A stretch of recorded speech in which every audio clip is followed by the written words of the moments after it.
Welcome to the Foundational Principles of AI Security. I'm glad you're here. This introductory lesson, brought to you by Virtualization Options LLC, will help you navigate one of the most important shifts in how we work.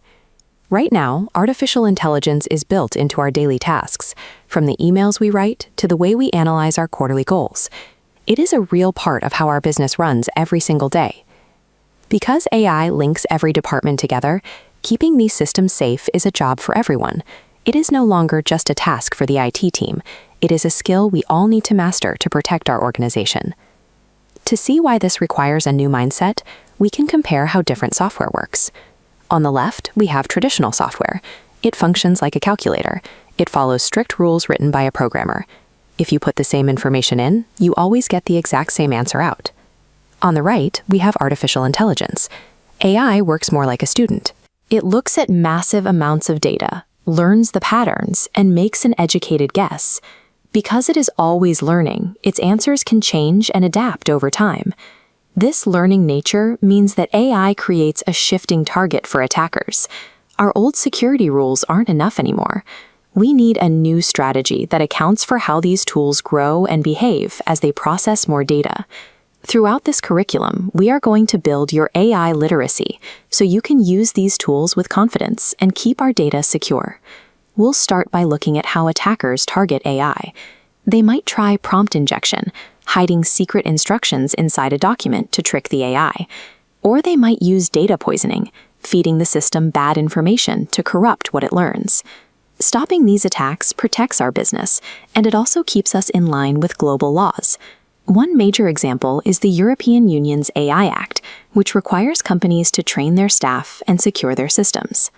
These laws look at how much a tool impacts people's lives. A simple chatbot that answers basic questions is considered low risk. But if an AI helps decide who gets a job or a loan, the stakes are much higher. Those high-stakes systems have much stricter rules for security and oversight. Most AI tools rely on a supply chain from external providers. Because of these outside links, we must watch for errors like hallucinations or deepfakes. This is where human oversight is most important. To keep our AI systems secure, we have to be very careful about the information we feed them. Data governance is our primary tool for making sure sensitive files stay private. Look at these two columns. The first one is for basic info, like your work email. But the second column, sensitive information, contains bank details, health records, and social security numbers. Think of it as our high security folder. If an AI tool exposes this data, the damage to our customers is permanent. So we handle these details with the highest level of care.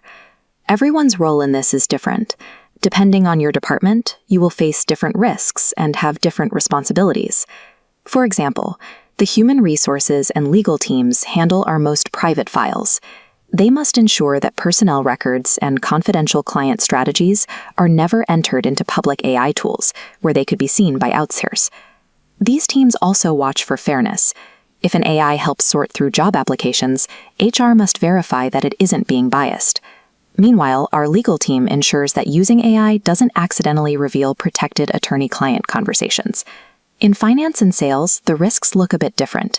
Attackers might use AI to clone a manager's voice or create fake emails to trick someone into sending money or sharing secret pricing details. Because of this, finance and sales professionals must verify everything. Whether it's an urgent request to change a payment or a contract draft written by an AI, a person must always double-check the facts before moving forward. Finally, our IT and operations departments build the infrastructure that keeps us safe. They manage our vendors, protect our workloads, and make sure our business can keep running even if a system fails. As this diagram shows, IT creates a protective shell. By securing our data and our systems, they provide the stable ground that allows every other department to use these tools and innovate safely. Even the best security systems can't do it all. True safety depends on you and your colleagues understanding the risks you face every day. This is why we prioritize meaningful human oversight. AI is here to help you gather information and draft ideas, but it is not here to replace you. The final decision always belongs to you. We also need a culture where everyone feels safe speaking up. If you see the AI doing something strange, or if you realize you've shared something sensitive by mistake, please report it right away. Reporting a concern early is a sign of responsibility. It allows us to catch a small mistake before it turns into a larger problem. When we are open with each other, our whole organization becomes stronger. In the next sections of this curriculum, we will look at the specific habits and tools you need for your specific role. As you can see here, Real Security brings together our legal duties, our technical tools, and our daily office policies into one reliable system. Through this curriculum from Virtualization Options LLC, our organization turns AI into a secure advantage. When we prioritize security, we build the solid ground where our best ideas can truly succeed. In this lesson, we're going to cover the foundational principles of AI security. Because artificial intelligence is becoming such a core part of how we all work, it's absolutely crucial that everyone understands how to use these powerful tools safely and effectively. So, here's our roadmap. We'll start with the strategic imperative. That's the why this matters so much to our business. Then we'll get into the core threat landscape, looking at the unique risks AI faces. After that, we'll zoom out to the broader AI ecosystem, explore how these risks show up in different departments, and finally, we'll talk about the most important piece of the puzzle, building a strong AI security culture. All right, first things first. Let's establish why AI security is so critical. This isn't just a niche topic for the IT department anymore. It's an operational reality that really impacts every single person and every function of our organization. So, what exactly makes AI security different? Well, traditional software just follows a set of pre-written rules. But AI is different. It learns from data, it adapts, and it can produce unpredictable results. That learning ability opens up a whole new world of vulnerabilities that traditional cybersecurity just wasn't designed to handle. A major driver forcing this conversation right now is the EU AI Act. Now, you might be thinking, we're not in the EU. But this law has a global reach. Much like GDPR, if we offer AI services to anyone in the EU, or even if our AI's output affects people there, this act applies directly to us. The act categorizes AI systems into 4 distinct tiers of risk. At the top, you have unacceptable risk, which are systems that are outright banned. Then you have high-risk systems, like those used in finance or hiring, which are heavily regulated. And as you go down the list, the obligations change. So a critical first step for us is to understand exactly where our AI tools fall within this framework. Okay, let's shift gears and dive into the specific kinds of threats that target AI systems. And I want to be clear, these are not your typical cyber attacks. They're much more subtle, designed to manipulate the AI's judgment. These threat vectors are designed to do things like corrupt the AI's learning process, undermine trust in its outputs, and ultimately weaponize the very intelligence we rely on. It's a completely different ballgame. Adversarial attacks are a fantastic example of this. An attacker can make a tiny, almost invisible change to an image or a document, something a human would never notice. But that tiny change can cause the AI model to completely misinterpret the information, leading to a seriously flawed output. Then there's data poisoning. This one is especially sneaky. It involves secretly feeding malicious data into the model's training set. This essentially corrupts the AI from the inside out, creating a hidden backdoor or a targeted weakness that an attacker can exploit down the road. This brings us to a really important point. Securing AI isn't just about protecting the model itself. We have to look at the entire ecosystem it operates in, its whole supply chain and environment. Think about it. We rarely build an AI system completely from scratch. We're using foundation models from major providers, open source code, third-party APIs, and vendor datasets. Each one of these components is a link in the chain, and each link introduces a potential security risk. And beyond that supply chain, our governance framework has to be robust. This means making sure we're compliant with privacy laws like GDPR, having a specific incident response plan just for AI, and, critically, ensuring there's always meaningful human oversight, someone who can step in when needed. Now, it's absolutely crucial to understand that AI security is not a one-size-fits-all problem. The risks look very different from one department to another, so we all need to be aware of what to look for in our own daily work. This table brings that idea to life. For the legal department, a key risk is accidentally breaching attorney-client privilege by using a public AI tool. For HR, it's the danger of algorithmic bias in recruiting that could lead to discrimination claims. Every team has its own unique vulnerabilities. Okay, for our final section, we're going to talk about what is arguably the single most important component, the human element. Because at the end of the day, technology and policies can only take us so far. Our real strength lies in our culture. A strong security culture doesn't just happen on its own. It's built intentionally. It starts with a visible commitment from our leadership. It requires training that is specific and relevant to each person's role. And it needs a simple, frictionless way for anyone to raise a hand and report a concern. And this right here is the heart of it. We have to build what's known as psychological safety. In a punitive culture, people fear blame, so they hide mistakes. And those hidden mistakes fester and grow into major vulnerabilities. But in a speak-up culture, people feel safe to report errors early. That allows us to fix issues before they ever escalate, making the entire organization stronger. So, the key takeaway is this. AI security is a shared responsibility. It's not just on one team. Every single employee has a critical role to play in protecting our organization's data, our systems, and our reputation. This concludes our introduction. Welcome, everyone. In this lesson, we're diving into the foundations of AI security. We're going to cover what that term really means, why it's so critical for every single role in our organization, and, of course, how new regulations are shaping our responsibilities. Understanding these core principles is absolutely key to getting the most out of AI while keeping the risks in check. So let's jump right in. Artificial intelligence, it isn't some far-off concept anymore. It's an operational reality. It's already woven into our daily workflows, and it's shaping some of our most important strategic decisions. The real question now is, are we truly prepared for the new responsibilities that come along with it? You see, this widespread adoption of AI creates a brand new mandate for everyone in the organization. Building a strong foundation in AI security and literacy, well, it's no longer just a best practice.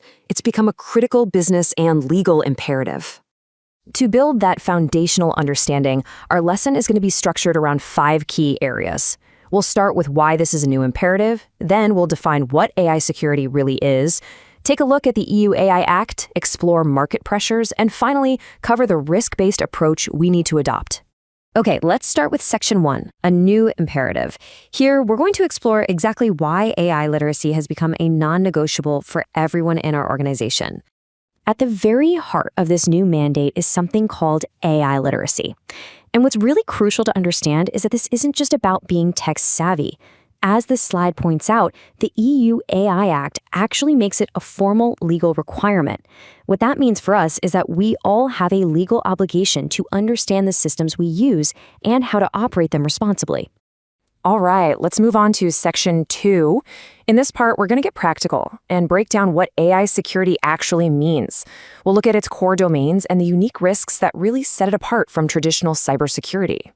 So I find it helpful to think of AI security as a kind of 3-legged stool. The first leg is model security. That's all about protecting the AI model itself from things like theft or tampering. The second is data security, which is about safeguarding all the information that flows in and out of that model. And the third leg is operational security, which really just means making sure the AI behaves safely and predictably when it's actually deployed. The key here is that if any one of these legs is weak, the entire structure becomes unstable. And this brings us to a really important point. The risks we're talking about with AI are unique. Take the black box nature, for example. Sometimes it's just impossible to know why an AI made a certain decision.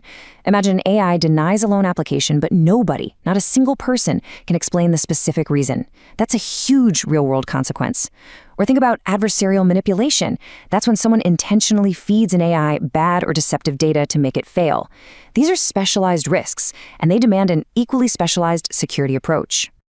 Now, these unique risks are exactly what new regulations are designed to address. And that brings us to Section 3, the EU AI Act. This is the world's first comprehensive law for artificial intelligence. And frankly, it's a major reason why AI security is now a global business priority. A common mistake is to assume this law only applies to European companies. But as you can see here, the reality is it has global reach, very similar to GDPR. It's not about where your company is based. It's all about who is affected by your AI. And what this means is the Act applies to us through many of our day-to-day business activities. As you can see from these examples, if we sell products to EU customers, or use AI tools with our teams based in the EU, or even make decisions that affect people in the EU, then our operations fall directly under these new rules. Next, in Section 4, we'll see that this isn't just about legal compliance. The market itself and our key stakeholders are also pushing us to adopt strong AI governance. Really, you can think of AI governance as a new seal of approval. Investors, partners, insurers, and our customers, they're all starting to look for it.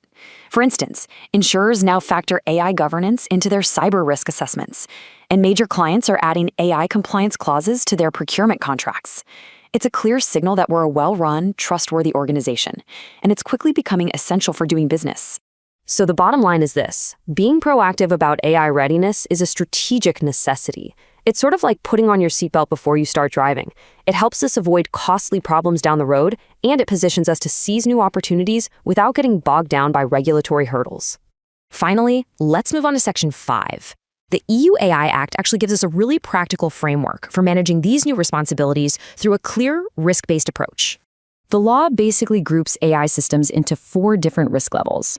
At the very top, you have unacceptable risk systems. Those are just flat-out banned. And way down at the bottom, you have minimal risk systems, which have no specific legal requirements. The key is that the level of regulation is tied directly to the system's potential impact.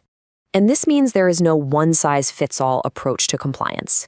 The rules that apply to any given AI tool depend entirely on how we intend to use it. So, for example, a simple chatbot for customer service might be classified as limited risk. But if we were to use that exact same technology to make hiring decisions, it would almost certainly be reclassified as high risk, and that would trigger much more stringent obligations for us. So the most important takeaway here is that AI security is an ongoing governance function. It's not a one-time project you can just check off a list. It has to adapt and evolve as our technology, our business processes, and of course, the regulatory landscape all change. Embracing this continuous approach is how we ensure we're using AI responsibly and how we build durable, lasting trust. Welcome. In this lesson, we're going to explore the foundational principles of artificial intelligence security. As AI becomes more and more central to our operations and our big decisions, really understanding how to protect these systems isn't just a good idea anymore. It's absolutely essential for everyone in the organization. So here's how we'll break this down. We'll start by looking at the unique threats that AI systems face, and then we'll walk through the key organizational disciplines we need to put in place to manage them safely and effectively. All right. Let's dive right in.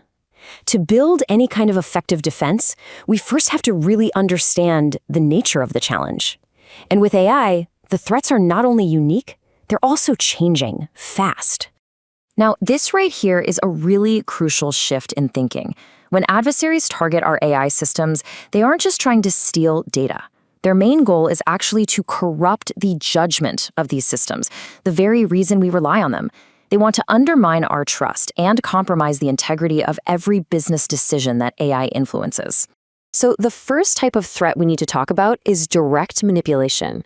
Think about an AI on a manufacturing line that's supposed to spot product defects.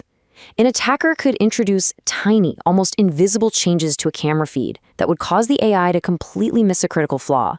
It's a direct attack on the model's perception, and it could lead to some serious financial and reputational damage. And it's not just about the inputs. Another really powerful threat targets the data a model learns from. By feeding malicious data into a training set, an attacker can corrupt the model right from the very beginning. This essentially plants a hidden vulnerability, like a ticking time bomb, that could be triggered later to cause all sorts of problems at the worst possible moment.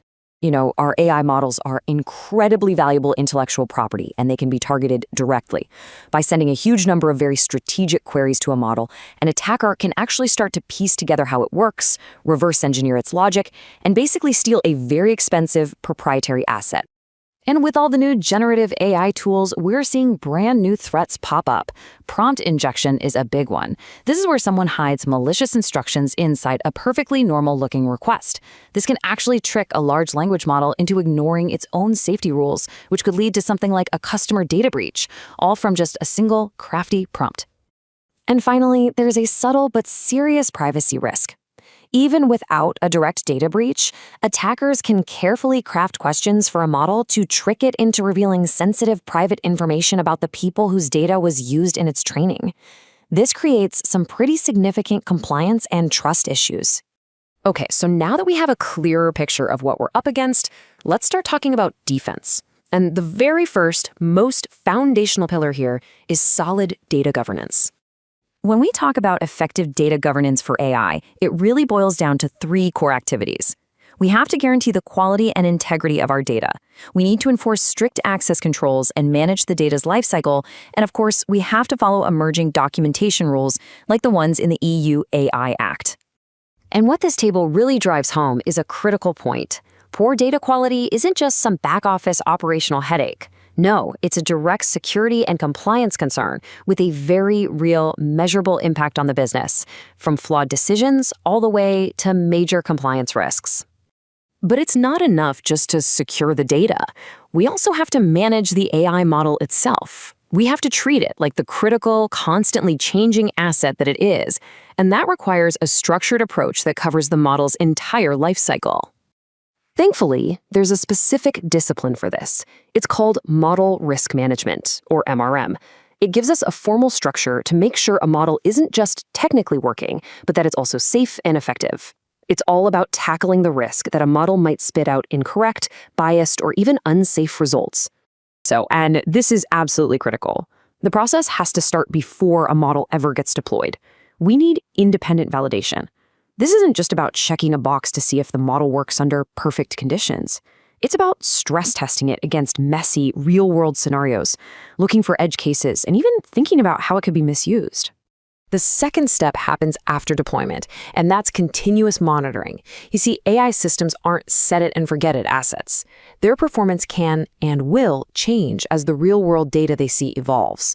Constant monitoring helps us catch any performance issues before they become serious problems. This brings us to our final, and maybe the most critical pillar of AI security, the human element. At the end of the day, technology alone is never going to be enough.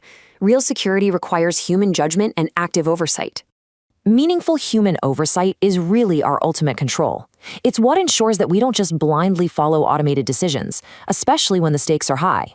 And this requires qualified people who have the right context, the authority to act, and the training to understand what the AI is telling them, to step in when needed, and to ultimately override the system if they have to. Now, for that kind of oversight to be effective, people really need 2 things: transparency and explainability. Think of it this way. Transparency tells you what the system is doing and what data it's using. Explainability, on the other hand, tells you why it made a particular decision. You really need both to empower an effective human review. So, when we bring all of this together, robust data governance, disciplined model risk management, and meaningful human oversight, we create a really comprehensive framework. This is how we build trust, how we ensure accountability, and ultimately, how we use artificial intelligence responsibly and securely across the entire organization. Welcome to our lesson on AI security. We're going to get straight into the essentials of how to manage risk and build resilience as we integrate these powerful new technologies into our organization. Okay, so here's how we're going to break this down today. First, we'll dig into what we call the AI supply chain. Then we'll see how that connects directly to privacy and data governance. And finally, we'll wrap up with a solid framework for how to respond when, not if, an AI incident happens. So let's start with a really important idea. It's easy to think of an AI tool as just one single thing, a product we buy or build. But the reality is much more complex. Modern AI is actually assembled from a whole web of interconnected parts, and getting a handle on that is step 1 to managing the risk. Think about it like modern manufacturing. A car company doesn't make every single screw and microchip themselves, right? They source parts from all over the world. Well, it's the exact same with our AI systems. We're rarely building them from the ground up, we're assembling them using components from a whole host of external providers. And what does this supply chain actually include? Well, it's everything. It's the big foundation models we license from tech companies. It's the open source libraries our developers pull from public websites. And it's even the cloud services we use to run it all. Now, the key thing to realize is that every single one of these pieces is a dependency, and that creates a huge and often invisible attack surface for us. So when you start to see all these different pieces, the next logical question is, what are the real threats here? And we're not just talking about your standard issue hacking. The risks in the AI supply chain are a whole different ballgame. Yeah, this table really lays out the unique dangers. Take poisoned models, for instance. An attacker could subtly tweak a public model so it works perfectly fine most of the time, but on very specific inputs, it's designed to fail. Imagine what that could do to a financial model. Or think about compromised libraries. Someone could alter a piece of trusted open source code to create a hidden backdoor into our systems. You can see how this goes way beyond traditional cybersecurity. So what's the big takeaway here? It's that our security, our risk, goes way beyond the code we write in-house. Our security is completely tied to the integrity of every single one of our partners and even the open source community. You've heard the saying, a chain is only as strong as its weakest link? Well, that's our AI supply chain in a nutshell. Okay, so how do we defend against this? It starts with being incredibly thorough, with a rigorous due diligence framework. That means we have to verify where our models and code are coming from, we need to assess the security of our vendors, and we have to keep a constant watch on all our open source parts for new vulnerabilities.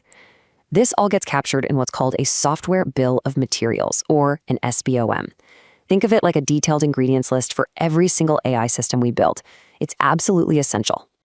All right, so we've talked about the technical risks in the supply chain. Now, let's connect the dots to something that hits the bottom line: data privacy and our legal obligations. This is the point where a technical problem can quickly become a major business liability. There's a really important legal idea we all need to be familiar with, and it's called automated decision-making. You see this in regulations like Europe's GDPR. Basically, it applies anytime we use AI to make decisions that have a real significant impact on people's lives. Think things like hiring or deciding on a loan. And this chart does a great job of showing what that means in practice. On one side, you have these high-risk activities like recruitment or credit scoring.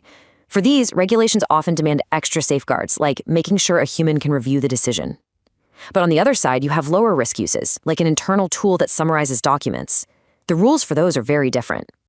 What this all boils down to is that privacy can't be something we bolt on at the end. It has to be baked in from the very beginning. That's the whole idea behind privacy by design. It means we're choosing vendors who take data protection seriously, we're only using the data we absolutely need, and we're carefully assessing the privacy impact of any high-risk AI system before we even think about deploying it. So, we've covered supply chains and privacy. The final piece of the puzzle is being ready to act when things go wrong. Because, let's be realistic, no matter how much we prepare, incidents are going to happen. This is all about building operational readiness. The right mindset here is to accept that AI incidents are not a matter of if, but when. We have to assume that our systems will eventually fail, get attacked, or just do something totally unexpected. That mindset is really the foundation of a truly resilient AI program. And it's important to understand that these aren't your typical IT problems. We're not just talking about a server crashing. An AI incident could be much more subtle. Maybe a model's performance slowly gets worse over time, or an attacker figures out how to trick it with a clever prompt. Each of these needs its own specialized response plan. The best way to handle these unique incidents is with a disciplined 5-step cycle. First, you have to detect that something is off. Then, you immediately contain the problem. Next, you investigate to figure out what happened. Then, you remediate, you fix it. And, crucially, you do a post-incident review to learn from what happened and make sure you're better prepared for next time. And I want to be really clear, this response plan isn't just some document that sits on a shelf. It has to be a living, breathing part of our business operations. It needs to be tested regularly with everyone involved, just like we run fire drills. That's how you make sure everyone knows exactly what to do when a real AI incident hits. So let's bring it all together. Building operational resilience for AI really rests on 3 key pillars. First, securing our entire supply chain. Second, embedding a deep commitment to data privacy. And third, having a rock-solid, well-rehearsed incident response capability. If we can master these 3 areas, we'll have the strong foundation we need to innovate with AI safely and responsibly. Welcome, everyone. In this lesson, we're going to talk about the responsible and secure use of generative AI. It's a technology that is fundamentally reshaping how we operate as a business, and it's crucial we get this right.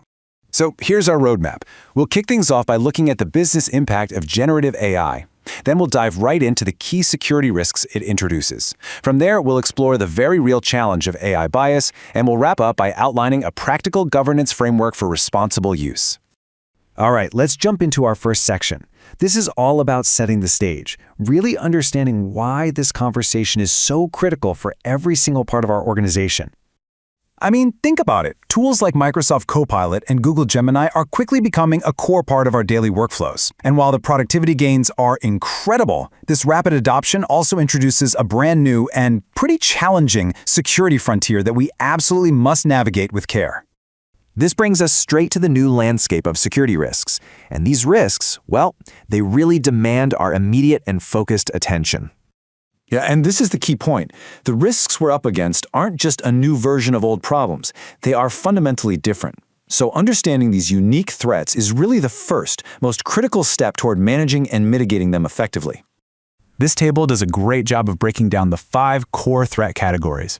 You can see we're dealing with a mix of issues. On one hand, you have technical attacks like prompt injection, where bad actors try to trick the AI. On the other hand, you have human error, like data leakage, where one of our own might accidentally paste confidential information into an outside tool. Then you've got the output risks, like hallucinations, where the AI just makes things up, and deepfakes. Together, these 5 areas really define the primary risk surface we now have to manage. And this raises an absolutely crucial point. You can't separate the technical security risks from the deeper organizational challenges of ethics and bias. They are 2 sides of the same coin. You really can't solve one without seriously addressing the other. Which leads us perfectly into our third section, the challenge of AI bias. Let's unpack why this is so much more than a simple data quality issue. It's a tangible business risk with very real consequences. Just think, if we use generative AI to recommend actions or create content and its output is biased, we could seriously undermine trust. More than that, it can create significant legal exposure and damage our reputation. This isn't just a theoretical problem, it has direct, real-world impact on our business. So where does this bias come from? Well, there are 3 primary sources. It can creep in from the very beginning, through the data the AI learns from. It can be embedded in the way the model is designed, or it can show up when a model that works perfectly fine in one scenario is applied to a totally different one, like hiring. The good news is, we're not helpless here. There are concrete strategies we can put in place to mitigate these risks. This involves a mix of technical solutions, like bias detection and better data management, and also procedural safeguards, like making sure a human is in the loop for high-stakes decisions. These are the steps that turn governance from a concept into a practical reality. Okay, so we've talked about the risks and some mitigation strategies. How do we pull it all together? Our final section is about building a formal framework to manage these complex challenges across the entire organization. The goal here is to enable disciplined, consistent decision-making. We need to move away from ad hoc approvals for every new AI use case. Instead, we need to establish a process that is repeatable, transparent, and defensible. And we make this happen through 3 key governance structures that create a real fabric of accountability. We're talking about ethics boards, dedicated AI officers, and specialized risk committees. When these groups work together, they ensure that every AI deployment is responsible and aligns with our core organizational values. So, if there's one thing to take away, it's this. Managing bias and ethics isn't a separate track from security. It is a core part of the control environment that makes trustworthy AI even possible. By implementing a robust governance framework, we can harness the incredible power of AI both responsibly and securely. Welcome! In this lesson, we're diving into the unique AI-related risks facing 2 absolutely critical departments, marketing and legal. It's so important that we understand their specific responsibilities as they begin to adopt these powerful new technologies. So here's our game plan. First, we'll set the stage on why these departments are really leading the charge in AI. Then, we'll unpack the 2 biggest risks they face. And, most importantly, we'll walk through the governance framework we need to manage it all effectively. All right, let's jump right in. It's probably no surprise to you that marketing and legal are some of the earliest and most active adopters of AI. I mean, they're always on the lookout for ways to work faster and smarter, and these tools really do promise to boost efficiency and give us a serious edge. Now, we see this playing out in different ways. You've got marketing using AI for things like content creation and personalizing campaigns. And then you have our legal teams using it to analyze contracts and speed up research. But here's the thing. While these tools are incredibly powerful, they also open the door to some pretty serious security and confidentiality challenges that we absolutely have to get ahead of. And that brings us to our first major challenge: data confidentiality. Every single time an employee uses an external AI tool, there's a potential risk of exposing sensitive company or client information. This is really a foundational concern for the whole organization. And while the type of data is different, you've got customer PII and purchase history for marketing versus privileged legal documents for legal, the core risk is exactly the same. In both scenarios, highly confidential information is at risk of being exposed to a third-party AI system. For our legal professionals, the consequences can be especially severe, and it's because of something called attorney-client privilege. Just imagine a lawyer pastes a sensitive client email into a public AI tool to get a quick summary. Well, by disclosing that communication to a third party, in this case the AI provider, that core legal protection can be accidentally waived. It's a huge legal exposure from a seemingly small action. And the stakes here are incredibly high. We're not just talking about minor slip-ups. This could lead to anything from malpractice claims and disciplinary action to doing irreversible harm to an active legal case. That's exactly why data discipline is absolutely non-negotiable for our legal teams. Okay, let's shift gears now to the second major risk area. This is all about content integrity. In other words, how do we ensure the accuracy and the authenticity of the content that these AI systems are actually producing for us? In marketing, you can see how flawed AI output could lead directly to reputational damage. Think about it. Inaccurate product claims, AI-generated ads that go against our brand standards, or even the malicious use of deepfakes. These kinds of risks can quickly erode customer trust and create some serious legal and regulatory headaches.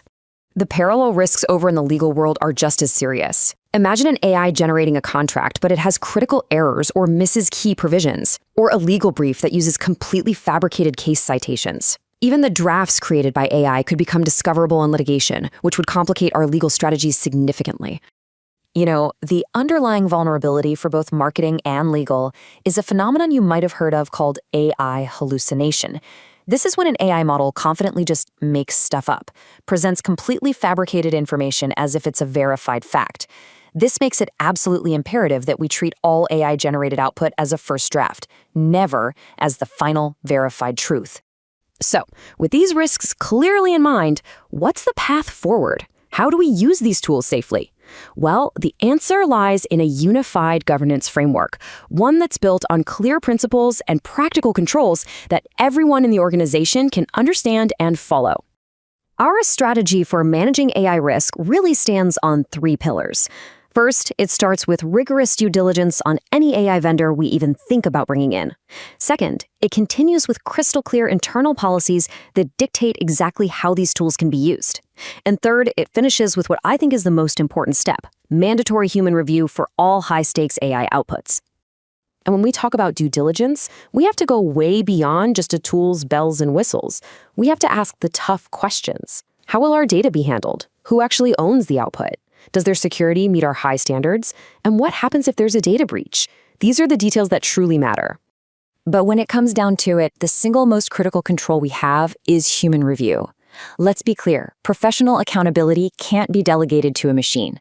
Our human expertise, our judgment, must always be the final checkpoint for any significant decision or external communication that's been assisted by AI. Ultimately, responsible AI adoption really boils down to one core principle. AI is a tool to assist, not to replace. It's here to enhance our professional judgment, but never to substitute for it. As long as we remember that human expertise and accountability always come first, we can navigate the future of AI safely and very, very effectively. Welcome to this lesson. Today, we're going to examine the specific AI-related security risks that face 2 of our organization's most critical functions: finance and, of course, sales. You can really think of finance and sales as the commercial heart of our organization. Finance is all about guarding our financial assets, while sales focuses on managing our all-important customer relationships. Now, because they're so central to what we do, they've become high-value targets for these new AI-enhanced threats. So let's start by diving into the finance department. As you know, this team handles an enormous amount of sensitive data, which of course makes it a prime target for any kind of attack. What's interesting is that AI introduces very specific threats across these key areas. We're not just talking about older risks moving a bit faster. No, these are fundamentally new challenges in forecasting, compliance, fraud detection, and even auditing that demand a whole new level of oversight. One of the biggest concerns is with financial forecasting. You see, an AI model can spit out a forecast that looks incredibly polished and convincing. But if that model is built on flawed assumptions, or maybe it just missed a key shift in the business environment, well, the results can be dangerously unreliable. This is exactly why it's so crucial for our finance teams to validate and test any AI-generated forecast before we rely on it for critical planning. Now, what's really concerning is how AI is changing the very nature of financial fraud. The attacks we're seeing are becoming more personalized, way more convincing, and, frankly, a lot harder to spot. Okay, so picture this scenario. An attacker gets just a tiny audio clip of an executive's voice and uses AI to clone it perfectly. Then the AI crafts a very specific, urgent-sounding email. To really apply the pressure, the attacker might even follow up with a phone call using that cloned voice, pushing the finance team to process a fraudulent payment. This whole scenario just highlights why our multi-channel verification protocols aren't just a good idea, they are an absolute necessity. All right, let's switch gears and move over to the sales department.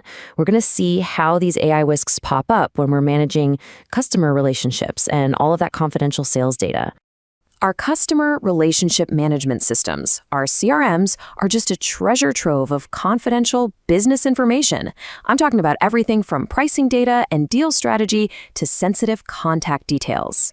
So it's really no surprise that this information is the #1 target in any sales-related AI security risk. So the crucial risk here is data exposure. If our teams are, say, copying and pasting sensitive data into unapproved external AI tools, that information can easily be exposed. And that can lead to some serious competitive and reputational damage. This is why it is absolutely imperative that we classify all of our CRM data as confidential and strictly prohibit its use in any unapproved AI systems. Our sales teams are really facing a dual threat right now. On one hand, there's a communication risk. Think about an AI-generated proposal that accidentally includes incorrect claims. That could create a real legal liability for us. And on the other hand, there's a growing social engineering risk, where attackers use AI to impersonate customers with incredible accuracy, all to try and pull out information or manipulate a deal. We also have to address the governance issue of what's called lead scoring bias. This is what happens when an AI model, trained on our past sales data, starts to unfairly prioritize or even exclude certain types of leads. This can actually embed unfairness directly into our sales process and distort our pipeline. That's why human judgment is so essential here. We need our people to be able to override these automated rankings when it makes sense. So we've looked at the unique risks in both finance and sales. And while they're distinct, the principles for defending against them are actually shared. And you know what? The most effective safeguard we have is the professional diligence and the critical thinking of our people. To protect both of these vital departments, we have to implement a unified defense that's built on a few core principles. This means we need disciplined verification of anything AI produces, strict adherence to our data policies, constant vigilance against new threats, and rigorous vetting of any third-party AI tools. And most importantly, we have to ensure there is clear human accountability for all final decisions. Ultimately, AI is an incredibly powerful tool. It can absolutely accelerate our work. But the final responsibility for control, for our customer commitments, and for accepting risk, that must always remain with our trained professionals. They are the ones who ensure its integrity. Welcome to this lesson on AI security. You know, a lot of people think of AI security as just a tech problem, something for the IT department to handle, but that's not the whole story. Today, we're going to look at how it's actually a core responsibility for two very different but equally vital parts of any organization: the executive leadership and, of course, the customer service teams. So here's how we're going to break it down. We'll start with a high-level look at strategic oversight. Then we'll dive into the specific risks for executive leadership, followed by the unique challenges in customer service. And we'll wrap it all up by talking about the shared principles of accountability that tie everything together. All right, let's jump right in. The first big idea we need to establish is that AI security isn't something you can just delegate to the IT team. It's truly a shared responsibility, and it touches every single part of the organization. And what that really means is this. For AI governance to actually work, leaders at every level, not just the top, have to understand the risks that apply to their specific area. They need to own it and actively manage it. Okay, so with that foundation in place, let's get specific. We'll start at the top and focus on the really high-stakes risks facing the executive team. We're talking about everything from personal threats to major strategic and governance challenges. Probably the single biggest personal security risk for any executive right now is AI-powered impersonation. The technology here has gotten so good, so convincing, that it can create fraudulent audio or video that is incredibly difficult to spot as a fake. Just think about it. An attacker can take a few seconds of audio from, say, an earnings call or a public interview and clone a leader's voice. Or they can generate a realistic-looking deepfake video for a fraudulent video call. When they combine this with hyper-personalized details, these fake requests for urgent action can look and sound almost exactly like the real thing. So, how do you defend against that? Well, this is absolutely crucial. The single most effective defense is a clear, non-negotiable protocol. What does that look like? It means any sensitive request, whether it's about a financial transaction, changing access rights, or sharing confidential strategy, must be verified. And not just verified, but verified through a completely separate, trusted channel. No exceptions. And this really gets to the heart of the challenge for leadership. It's a constant balancing act. On one hand, you're pushing for the benefits of AI, speed, efficiency, cost reduction. But on the other hand, you absolutely have to meet those essential governance requirements. We're talking about managing risk, validating your controls, and staying on the right side of legal and compliance obligations. Ultimately, the buck stops with the executive team to get that balance right. Okay, so we've looked at the view from the C-suite. Now let's shift gears and go to the front lines, to our customer service teams. The risks here look a little different, but believe me, they are every bit as critical to the organization's health. Here, the number one operational risk we see with customer service AI is something called an AI hallucination. Now, what is that? It's when an AI just makes something up. It generates an answer that is factually wrong, maybe even completely fabricated, but it presents it as if it's 100% correct. And as you can imagine, that can directly mislead a customer and open the company up to some serious legal exposure. And this slide really illustrates the solution, which is all about control. If you let an AI run wild, unconstrained, it's going to pull from its broad training data and potentially invent information. That's a huge risk. The proper way to do it is to constrain the AI, forcing it to pull answers only from an approved, curated knowledge base. That way you get consistent, factually correct answers that you know align with company policy. It's about building guardrails. Of course, it's also critical to know when the AI shouldn't be answering at all. Some topics are just too sensitive for an automated system. Things like billing disputes, customer privacy requests, regulatory complaints, or any kind of legal threat, these absolutely must have a clear and immediate path to a human agent. The same goes for any issue that falls outside our documented policies. All right, so we've looked at leadership and we've looked at the front line. For our final section, let's bring it all together and talk about the shared principles of accountability. These are the rules of the road that apply to everyone, from our newest customer service rep all the way up to the C-suite. And this might be the most important takeaway of all. AI is here to support human judgment, not replace it. So think of any AI-generated output, whether it's a briefing for an executive or a response to a customer, as a first draft. It always requires a critical human review before any real action is taken. And that leads directly to this point. You can't delegate accountability to an algorithm. It's just not possible. At the end of the day, a person has to be responsible. Every single AI-driven outcome, from a major strategic decision down to a single customer chat, has to have clear human ownership and a documented chain of oversight. The accountability always remains with us. So let's wrap this up. When you boil it all down, our approach to AI security really rests on three core pillars that apply to everyone, from leadership to the front lines. First, disciplined verification. Always double-check sensitive requests and critical info. Second, human oversight. Make sure a qualified person is always in the loop for high-stakes situations. And third, clear accountability. Know exactly who owns the outputs of any AI system. These three principles are truly the foundation for using AI responsibly and securely. Welcome. In this lesson, we're going to explore the critical partnership between human resources and IT. You'll see how understanding the way these two functions must work together is absolutely essential for ensuring our organization's AI systems are secure, compliant, and ultimately responsible. So here's how we'll break it down.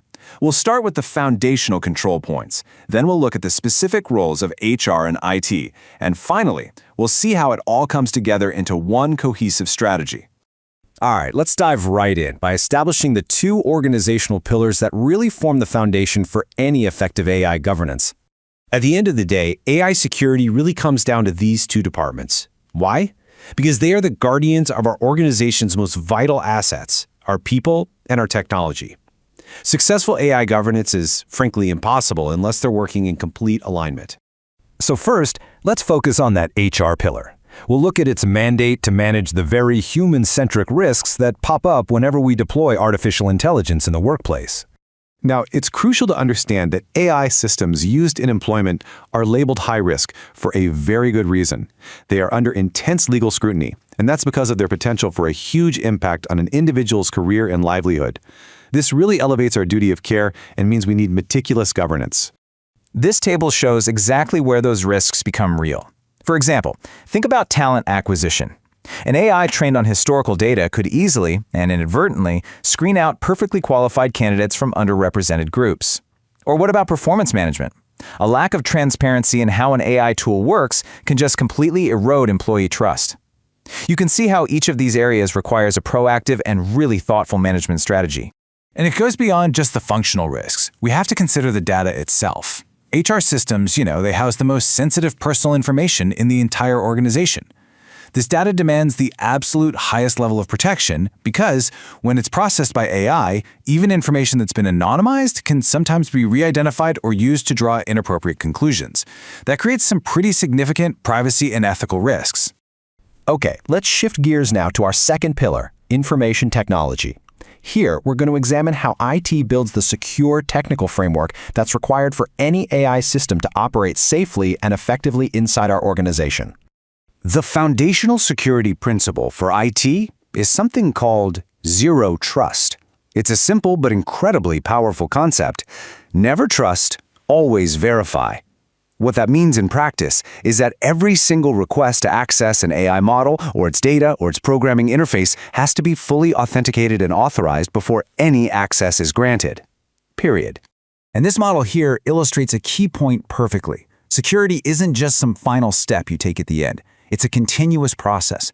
It has to be woven into every single stage of the AI system's lifecycle, right from the initial secure collection of data all the way through to constantly monitoring the system long after it's been deployed. A really crucial responsibility for IT is governing the specific AI tools that get used across the company. It is absolutely essential to draw a hard line between the approved, enterprise-grade tools that we know are vetted and secure and the huge risk of what we call shadow AI, those consumer tools that can lead to data leakage and create some very serious compliance gaps. All right, finally, let's bring these two pillars together. This is where we stop talking about individual responsibilities and start talking about a unified, organizational strategy for AI governance. And here it is, the most critical takeaway from this lesson.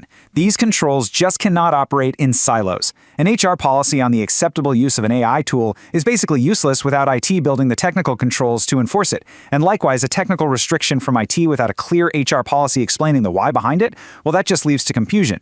They have to be completely integrated. Ultimately, secure and responsible AI isn't just an IT issue or an HR issue. It's an organizational imperative. It's something we can only achieve when the governance of our people and the governance of our technology are seamlessly integrated. This partnership is the essential foundation that lets our organization innovate responsibly and lead with confidence.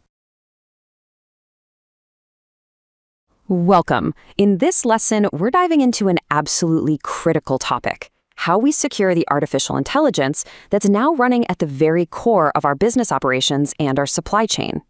So here's our game plan. We'll start by looking at how AI is already shaping our day-to-day operations. Then we'll get into the new risks that come along with it. After that, we'll focus on building resilience, and finally, wrap up with how to manage risks from our partners and vendors. It's a full picture of a really vital area. All right, first things first, let's really get a handle on just how deeply AI is already woven into our most critical functions, from the start of our supply chain right to the end. And to be perfectly clear, this isn't some future-looking trend we're talking about. This is happening right now. These AI systems are already fundamental to our revenue, to customer satisfaction, and frankly, to our daily operations. When they're working as they should, the business thrives. But when they're not, well, the impact is fast and it is significant. Now, this deep integration, as you can imagine, it brings a whole new set of vulnerabilities with it. These are risks that our traditional security models, they just weren't designed to handle. So let's zoom in on a couple of the most critical threats that we're up against. One of the biggest threats out there is something called data poisoning. And it's pretty much what it sounds like. It's when an attacker intentionally feeds our AI bad data. I mean, think about it. Our AI relies on a constant stream of information from our partners, our suppliers, our logistics platforms. If an attacker can corrupt that data before it even gets to us, they can basically trick our AI into making terrible decisions, which, of course, can cause massive disruptions. So how do we defend against that? Well, it's not about building one giant wall. It's about creating layers of security. We have to automatically check all the data coming in. We need to be constantly monitoring for weird patterns or outliers, and we have to verify where all our information is coming from. And, of course, if we do spot something suspicious, we need a clear, established plan for how to handle it right then and there. It really is about being vigilant at every single step. Now here's where the risk really changes. When an AI system fails in a digital world, say in forecasting, the impact is mostly financial. It's bad, but it's contained. But when that AI moves from the screen into the physical world, controlling robots in our warehouses or equipment on our factory floors, a failure isn't just about money anymore. It has immediate, real-world safety implications. For these physical systems, safety is completely non-negotiable. And that means a few things. It means rigorous, exhaustive testing before anything ever goes live. It means designing systems with fail-safes built in from the ground up. It means having clear, simple emergency shutdown procedures. But maybe most important of all, we have to ensure there is always a human in the loop with the clear authority and ability to step in and take control. Technology is an incredible tool, for sure, but it can never, ever replace human judgment when safety's on the line. Okay, so we've talked about the risks, but, just understanding risk is only half the job. Now we have to talk about what we do when things actually go wrong. Because with any technology, it's not really a question of if it will fail, but when. And that's exactly where operational resilience comes into play. This is the one question we absolutely have to answer, and we have to answer it proactively before an incident happens, not while we're scrambling in the middle of a crisis. A solid resilience plan. You can think of it as a fire drill for our AI systems. It's a detailed playbook. It spells out exactly what we will do if a critical AI goes down.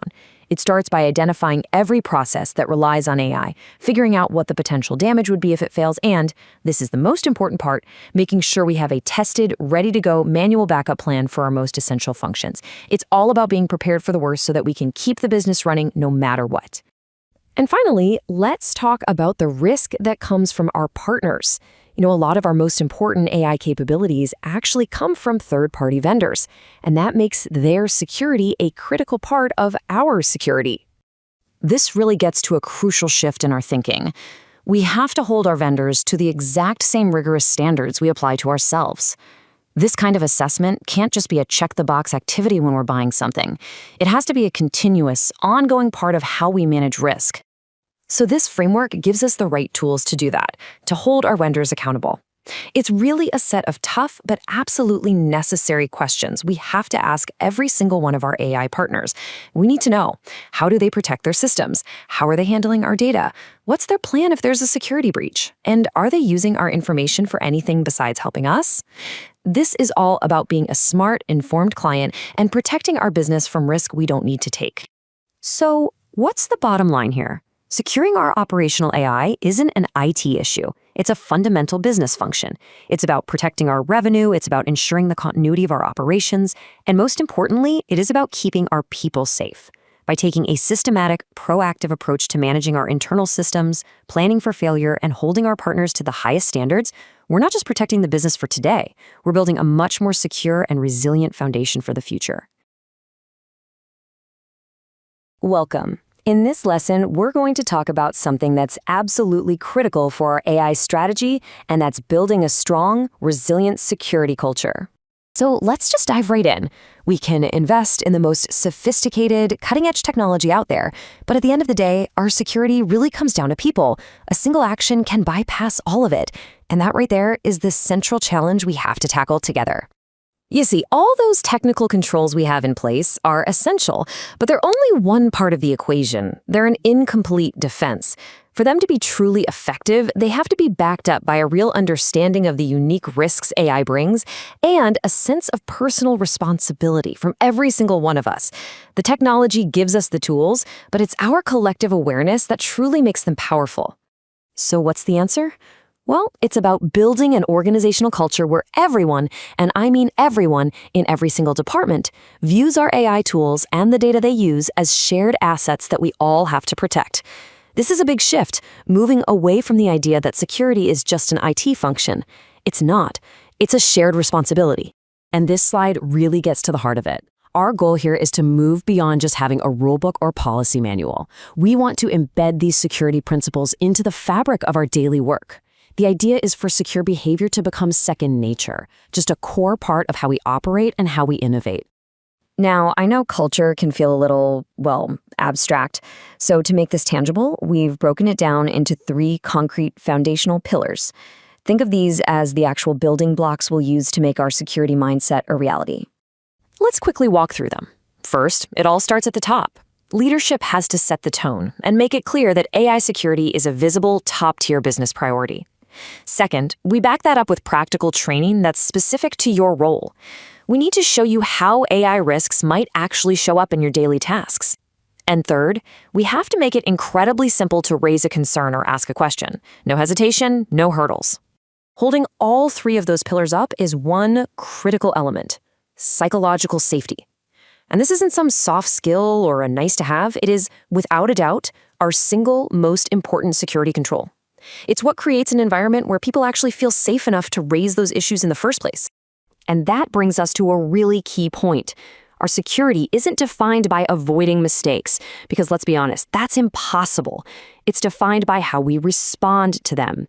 This is the fundamental difference between a culture that punishes and a culture that learns. The contrast here is just night and day. A punitive culture, one focused on blame, creates fear. And fear leads to silence. Small, unreported AI errors start to compound, creating these hidden vulnerabilities that are far more dangerous than the original mistake.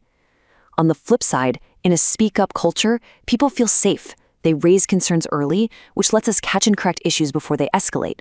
It strengthens our security through true collaboration. The benefits of building this kind of culture are really clear. Problems get fixed before they become catastrophes. Incidents transform into valuable learning opportunities. And through it all, our security gets stronger because we're working together. It really fosters a true culture of maturity and deep-seated responsibility. And that brings everything we've talked about full circle. When we build this kind of culture, our governance policies stop being abstract rules on a document. They become a living, breathing part of our daily operations, powered by the actions and the vigilance of every single team member. Because ultimately, this is the main takeaway. Our AI security is a collective shield, and its strength is determined by the individual actions of every one of us. That shared accountability is precisely what makes our governance effective, and it's what will empower us to innovate with real confidence. Welcome to this lesson on the foundational principles of AI security. Today, we're focusing on a really critical topic for everyone using our AI tools: exactly how we classify and protect personal data. Okay, so here's what we're going to cover. We'll start with why data classification is so important for AI. Then we'll get clear on what PII and sensitive PII are. After that, we'll look at how our AI safeguards work, and we'll wrap up with the practical steps each of us needs to take. All right, let's start with the big picture. You might hear data classification and think it's just for the IT department, but it's not. When it comes to enterprise AI, this is the bedrock of everything. It's how we keep our data secure, protect privacy, and stay compliant. Honestly, getting this right is non-negotiable. So let's dive into our first key category. You'll hear this acronym a lot, PII, which stands for Personally Identifiable Information. You can think of this as the starting point, the baseline for all personal data protection. Now, the definition of PII is incredibly broad. We're talking about any piece of data that could, on its own, or maybe pieced together with other info, point directly to a specific person. So if you can trace it back to an individual, it's almost certainly PII. And you know, PII is all around us in our everyday work. You've got the obvious examples, of course, like a person's name or their email address, but it also includes things that are a little less obvious, like an IP address from a computer, location data, or even an internal employee ID. Okay, now that we have PII down, let's talk about a category that needs an even higher level of security. It's a special subset of PII, and we call it Sensitive Personally Identifiable Information, or SPII. Here's the key difference. All SPII is also PII, but it carries a much, much higher risk. If this kind of information were to get out, it could lead to really substantial harm for someone. We're talking financial loss, serious damage to their reputation, or even discrimination. This is why it gets our absolute highest level of protection. And just look at these examples. They really drive home how confidential this data is. We're talking about social security numbers, bank account details, private medical records, even deeply personal information about someone's race, religion, or political views. This is the kind of data that demands the utmost care. I think this table does a great job of showing the difference at a glance. On the left, you have PII, data that identifies who someone is. And on the right, you have SPII, data that, if it got out, could truly hurt them. Seeing them side by side like this makes that jump in risk crystal clear. So this distinction between PII and SPII isn't just an academic exercise. It has real-world consequences. It means we have different rules and different security controls for each, especially when we're using our AI tools. Because the risk tied to SPII is so much higher, the protections have to be that much stronger. This means things like multi-factor authentication to even access it, very strict rules about how long we can keep it, and mandatory encryption, always. These aren't just suggestions, they are hard and fast requirements. The good news is, our enterprise AI tools are built to help with this. They actually have safeguards engineered right in, and they're designed to automatically recognize and respect our company's security policies. This gives us a solid, foundational layer of protection from the get-go. But, and this is a really important but, these automated systems are not foolproof. They completely depend on us doing our part correctly. Think about it. An AI can't protect data it doesn't know is sensitive. If a document is missing the right sensitivity label, if a security policy isn't configured correctly, or if someone simply, without thinking, asks the AI to work with a file full of SPII, the system can fail. The tech is only as good as the human processes behind it. And that brings us to the most crucial point of all. Responsible AI is everyone's job. It depends on every single one of us. So let's walk through the 6 practical steps that outline your role in keeping our data secure. These 6 steps create a complete cycle of responsible governance. It all starts with knowing what data you have and where it is. Then you have to label it accurately and set up the right policies. From there, it's about people. Training everyone to handle this data correctly in AI prompts, setting clear rules about which tools to use, and finally checking the logs to make sure everything is working as it should. Every single one of these steps is vital. So, to wrap up, understanding the difference between PII and SPII and following these governance steps isn't just a suggestion. It's absolutely fundamental if we want to adopt AI in a way that is secure, compliant, and ultimately trustworthy for our entire organization. Welcome. In this lesson, we're going to establish a secure and responsible framework for using artificial intelligence, specifically within the marketing department. And as you'll see, this is a function that's really at the very center of both AI adoption and its risks. We'll be covering 5 key areas today. We'll start with why marketing is such a unique case for AI. Then, we'll dive into the specific risks around customer data, content, and vendors. And we'll wrap it all up with a practical framework you can put to use. Okay, let's dive right in. First up, we're going to explore why the marketing function presents not only some of the greatest opportunities for AI, but also some of the most concentrated risks for the entire organization. You know, the very nature of modern marketing, it's just a perfect fit for AI. It relies on massive amounts of customer data, and there's this constant drive for creative optimization. But that's exactly what makes it tricky. That same environment creates a huge potential for things like data misuse, privacy violations, and even accidental exposure if it's not governed properly.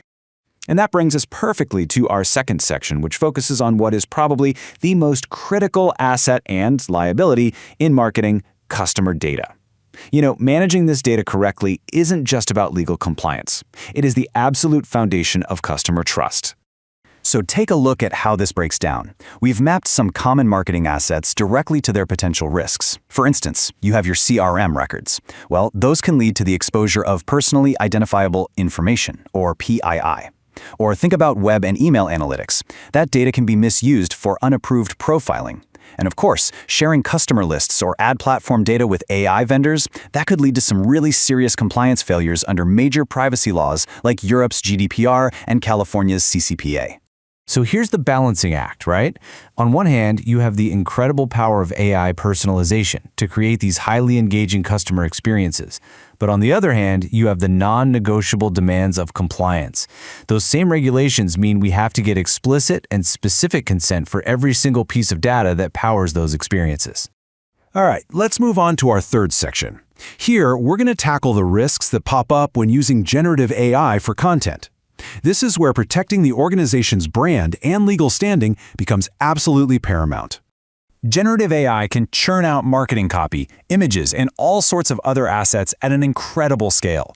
But it's absolutely essential that we establish one simple rule: no AI-generated content gets published without a rigorous human review. That oversight is crucial for checking factual accuracy, making sure it aligns with our brand voice, and, of course, confirming it meets all our legal requirements. Now, there's a more advanced and frankly high-risk category called synthetic media. You've probably heard it called deepfakes. This tech can create incredibly realistic audio or video of people like executives or brand spokespersons. Any misuse of this technology presents a severe threat. It really opens the door to sophisticated fraud, impersonation, and potentially massive brand damage. Next up, let's turn our attention to the external risks. The AI tools and platforms our teams use are all part of a complex supply chain, and every single third-party vendor introduces a new layer of potential vulnerability. You've probably seen this happen. A common challenge is that marketing teams often adopt new AI tools quickly through software subscriptions or agency partnerships. Now, that speed can be a real advantage, but it can also mean that standard IT procurement and security reviews get bypassed. And that creates some pretty significant security and compliance blind spots for the organization. And this is exactly why performing critical due diligence on every single AI vendor is non-negotiable. This has to include a thorough review of their data security obligations, having crystal clear policies on data ownership, a comprehensive data processing agreement, or DPA, and really importantly, a plan for ongoing compliance monitoring. And here's another vendor-related risk to consider: campaign bias. AI models can sometimes amplify biases that are already in the data, or they can create these feedback loops that end up systematically excluding certain customer segments. Not only does this make campaigns less effective, but it can create real brand perception issues. Proactive audits and human oversight are really the only way to make sure our campaigns are reaching our intended audiences fairly and effectively. So we've examined the primary risks. Now for our final section, we're going to lay out a clear, actionable framework to manage them. Think of these practical steps as the foundation of our marketing AI governance program. This 6-step framework really gives us a comprehensive approach. So, step 1, inventory and classify all marketing data. Step 2, validate and manage customer consent meticulously. Step 3, implement that human review for all AI-generated content and conduct intellectual property audits. Step 4, perform rigorous due diligence on all vendors. 5, proactively test campaigns for bias and performance issues. And finally, step 6, provide ongoing role-specific training for all marketing employees. Adopting a structured framework like this isn't about limiting creativity or slowing things down. Not at all. It's about enabling responsible innovation. It's what empowers our marketing teams to fully leverage the powerful benefits of AI, while methodically and systematically managing the risks to our customers, to our brand, and to our entire organization. Welcome to this lesson. We're going to explore the really critical responsibilities and risks that come with using artificial intelligence, specifically in the legal world. For legal pros, AI is way more than just a new tool. It's a fundamental shift in what it means to be a professional. We've got 5 key areas to cover. We'll start with how AI is redefining what professional competence looks like. Then, we'll get into the huge topic of protecting privileged information. After that, we'll look at AI in day-to-day practice and how to manage the digital records it creates, and we'll wrap it all up with a clear framework for governance. All right, let's dive into our first section. We're establishing a new baseline here, because the duty of competence for legal professionals has officially expanded. It's really crucial we all understand what that means. And here it is, the core idea. A lawyer's duty to provide competent representation isn't just about knowing the law anymore. It now extends to understanding the technology you're using, the good, the bad, and the limitations. Basically, being tech-savvy is no longer optional.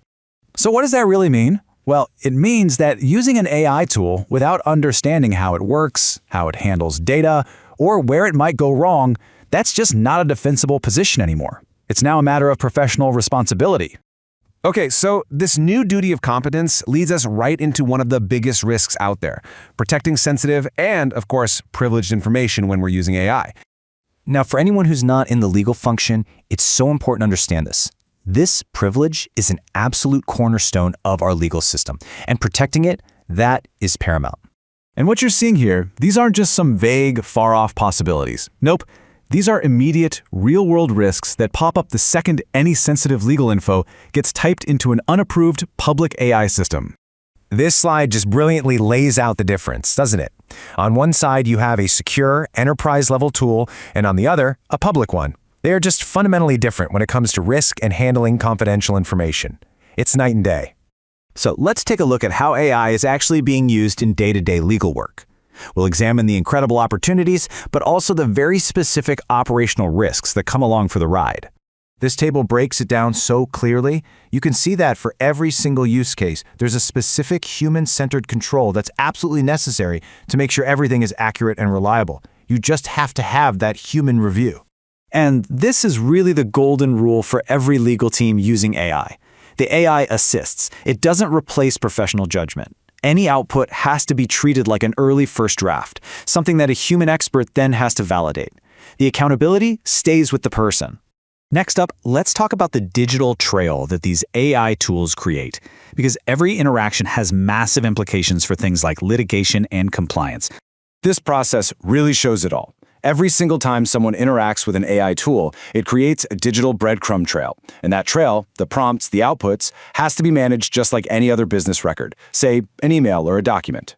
So what's the big takeaway here? It's that using AI expands the universe of what has to be searched for and produced during legal proceedings. And that means our internal processes really need to be updated to handle it.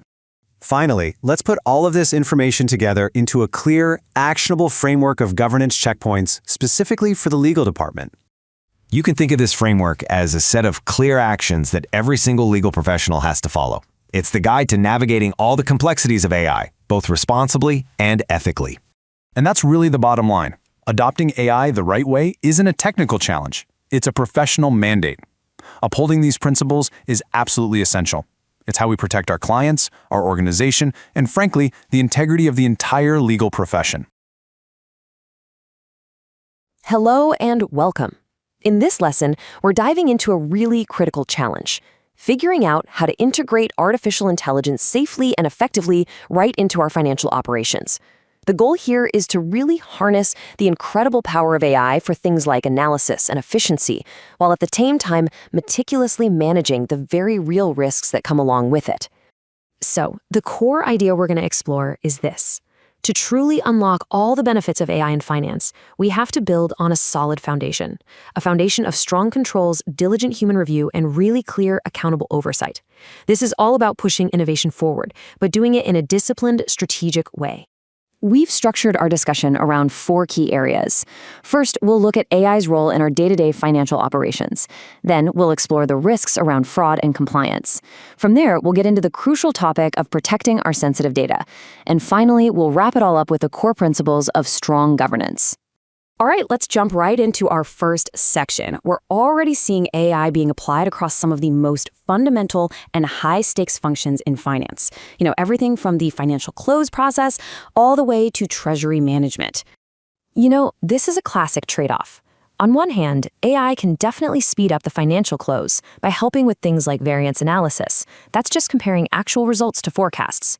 But just imagine an unchecked error from one of these models. It could easily lead to a material misstatement in our audited financials. That could trigger a costly restatement and, of course, damage investor confidence.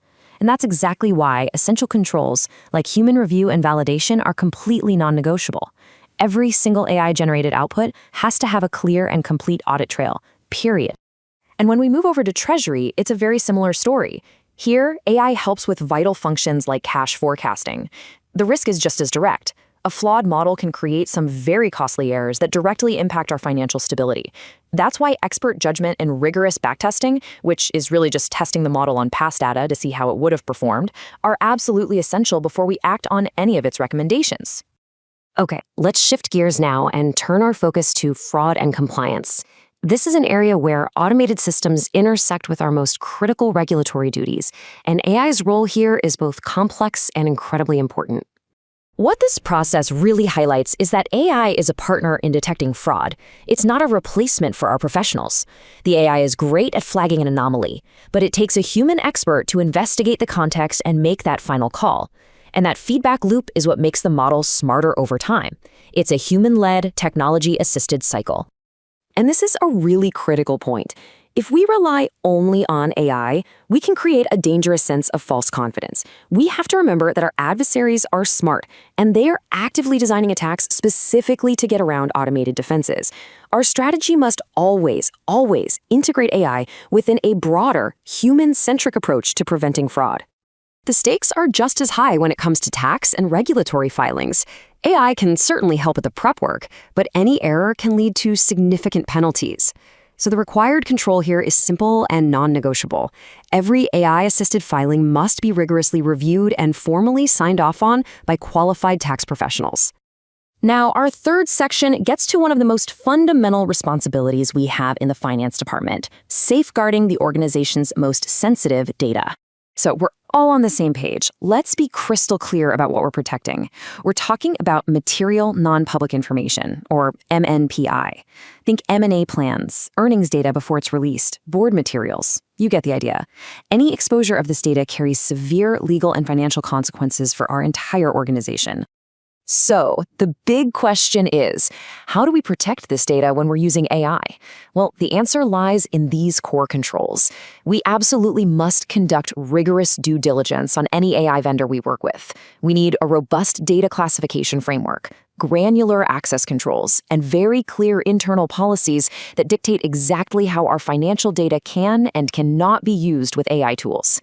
This brings us to our final section, and this is where we really tie everything together under the broader principles of governance, with a special focus on transparency and accountability. Let's be very clear about this, because it's the bottom line. When it comes to our regulators and auditors, being able to explain why an AI system made a certain recommendation isn't just a nice to have, it is a fundamental requirement.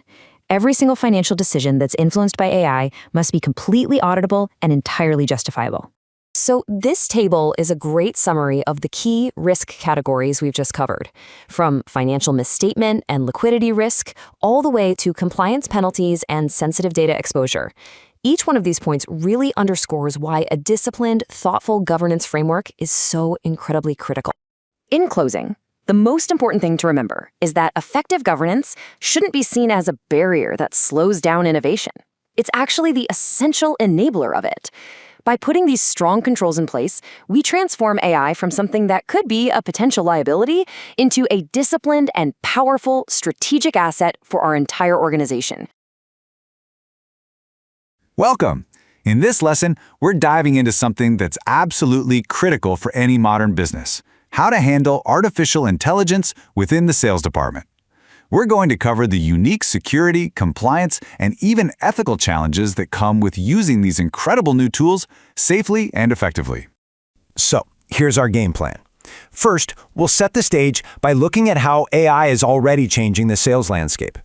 Then, we're going to get into the really important stuff, the risks, both from inside our own processes and from outside threats. And we'll wrap it all up with a clear set of governance principles to make sure we're doing this right. All right, let's jump right into our first section. To really get a handle on the risks, we have to start by appreciating just how deeply AI is already woven into the fabric of a modern sales team. Look, AI in sales isn't some far-off concept anymore. It's here, right now, acting as a core part of how we operate every single day. It's touching everything from generating new leads to analyzing customer calls. And while this gives us a huge advantage, it also brings a whole new level of responsibility that we have to manage and manage well. Okay, so we've established that AI is a central player. Now, for Section 2, let's look at the risks this creates internally. We're going to start with two of the most foundational pieces of the puzzle: forecasting and the data we use to do it. One of the biggest pitfalls is what we call forecasting bias. It's really simple. An AI is only as smart as the data you feed it. So if our CRM data is incomplete, or if it reflects old, biased sales habits, the AI won't just reflect those flaws, it will amplify them. And that can lead to revenue forecasts that look solid but are built on a shaky foundation.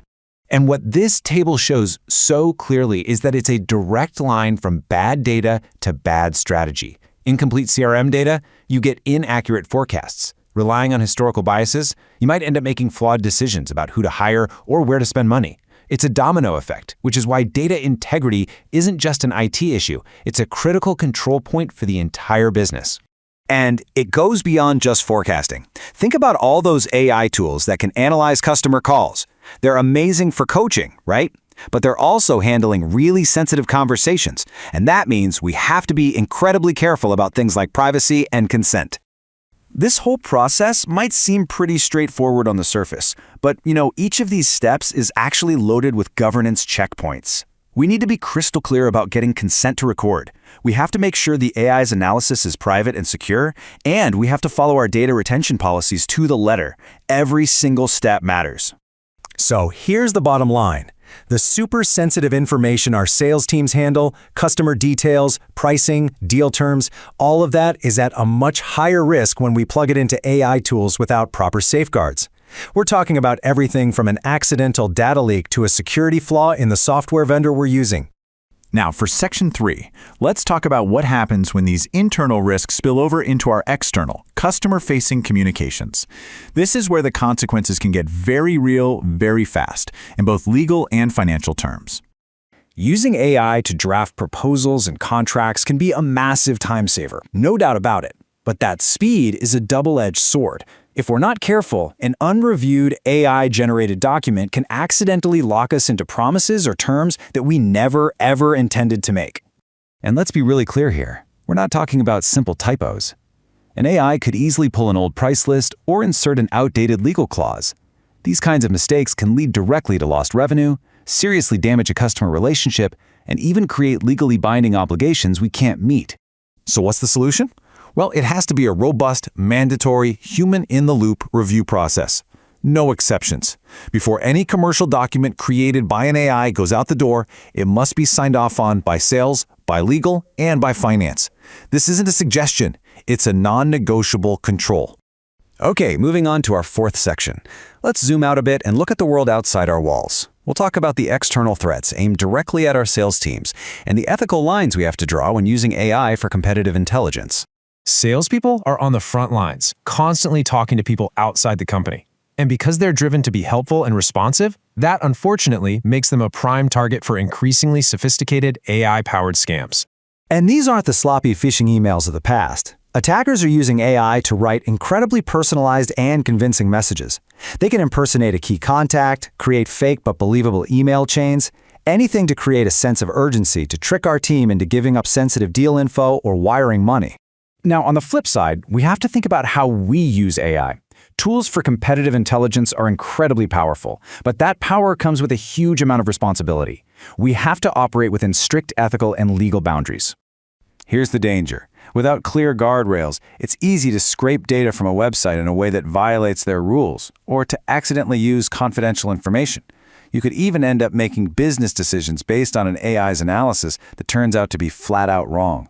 The reputational damage from that can be enormous. All right, for our final section, let's pull all of this together. We're going to distill everything we've talked about into a straightforward set of governance principles, a practical framework for using AI in sales the right way. This table really lays out the path forward beautifully. For every single risk we've covered, from forecasting bias all the way to social engineering, there is a clear, essential mitigation strategy. And let me be clear, these are not just helpful tips. They are the absolute core requirements for running a secure and effective AI-powered sales program. So in the end, it all comes down to this: disciplined processes and smart human oversight. That's the key. By embedding these principles into how we work every day, we get to unlock the incredible power of AI. And we do it in a way that protects our company, protects our customers, and protects our competitive edge.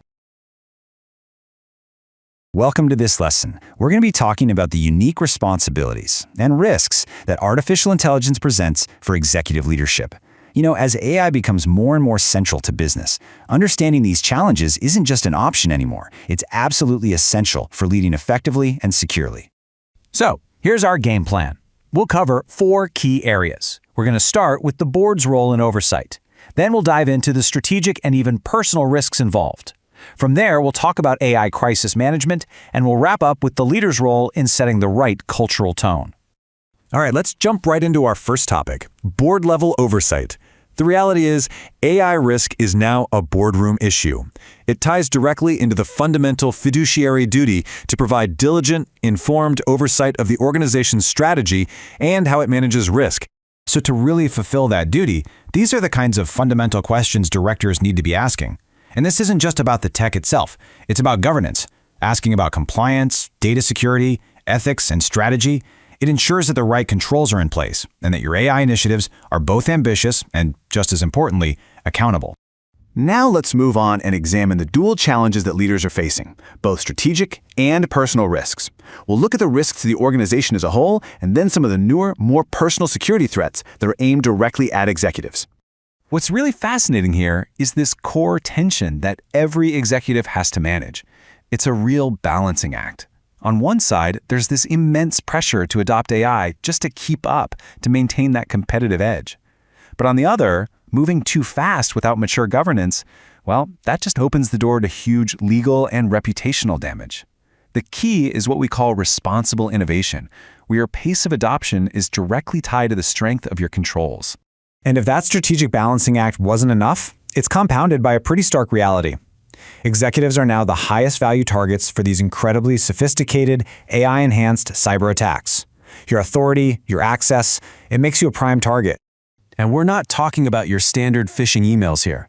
We're talking about things like voice cloning, where an attacker can realistically mimic an executive's voice to, say, request a fraudulent wire transfer, or deepfake video used to create a false public statement or even fabricate an entire virtual meeting.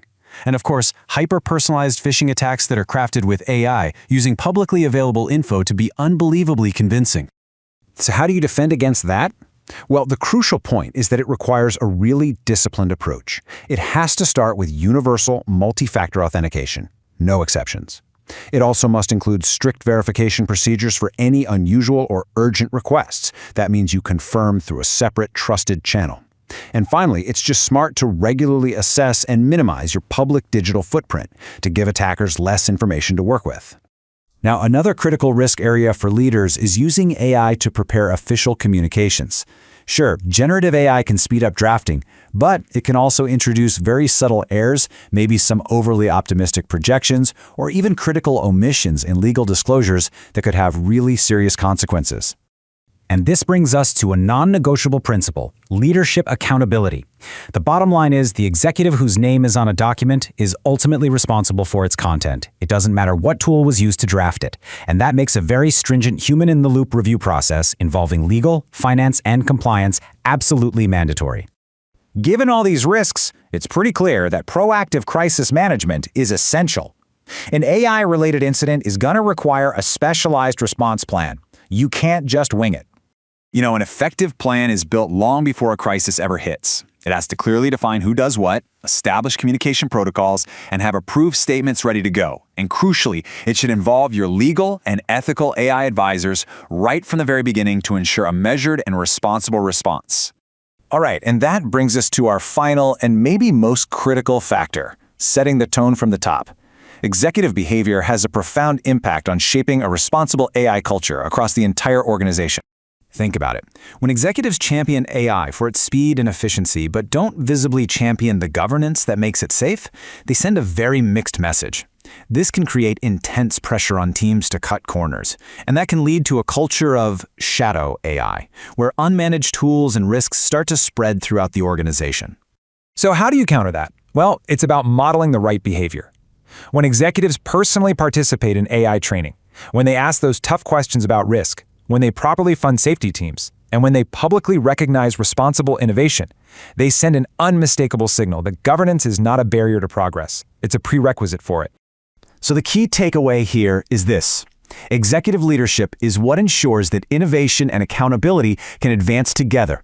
They are not competing priorities. In fact, they're mutually reinforcing. Embedding this principle deep into the culture is fundamental to harnessing AI for secure, long-term growth and success. Welcome.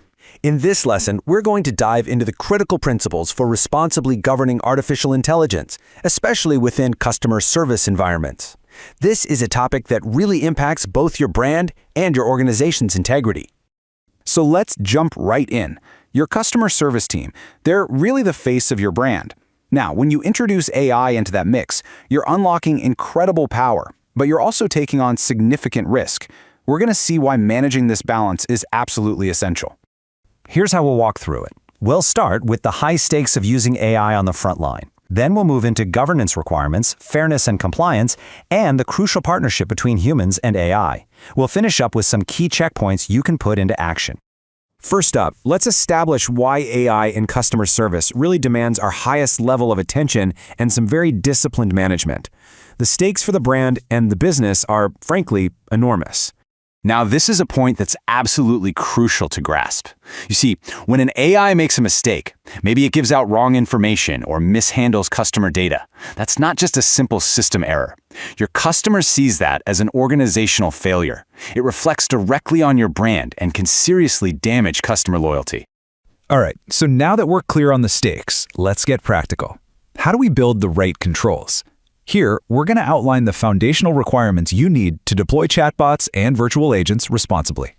Effective governance isn't an afterthought. It has to be a structured framework from the very beginning. Think of it as the rule book that ensures every single AI interaction is accurate, compliant, and perfectly aligned with your company's policies and brand standards. These three components, well, they form the operational backbone of any well-governed AI system. You need a single source of truth for all its knowledge, you need clear guardrails to prevent it from going off topic, and you absolutely must have automated protocols to escalate complex issues to a human agent.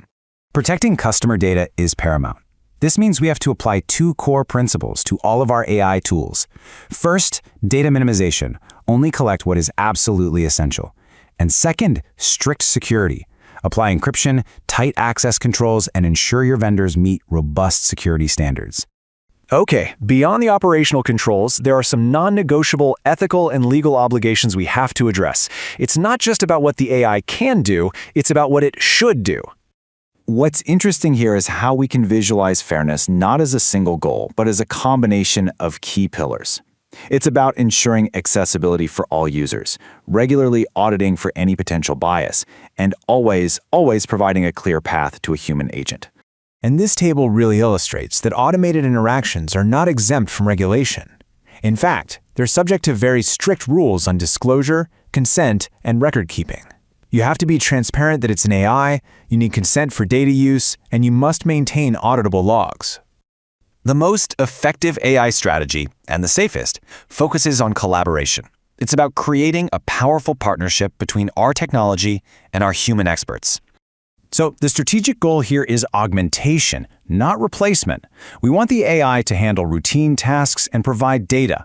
This empowers our human agents to focus on complex, high-value issues where their expertise is most needed. This approach improves service quality while managing risk. You know, a seamless handoff process is absolutely essential for maintaining customer trust. When an AI recognizes it's out of its depth, it needs to pass the full context of the conversation to a human agent. That way, the customer never has to repeat themselves. And this really is a foundational principle of trustworthy AI. This principle of transparency and choice, it's not negotiable. Customers must always have a clear, easy-to-find option to speak with a person. All right, let's conclude by bringing all of these concepts together into a clear, actionable framework that you can use for ongoing governance. These 5 checkpoints really provide a durable framework. You need to be regularly auditing for accuracy and bias, reviewing data privacy, checking for regulatory compliance, ensuring transparency, and finally, assessing for fairness and ethical use. This isn't a one-time setup, it's a continuous process. Ultimately, disciplined AI governance isn't just a compliance requirement. It is a core business function. It protects the brand, it builds customer trust, and it drives long-term value. It's simply what operational excellence looks like in the modern era.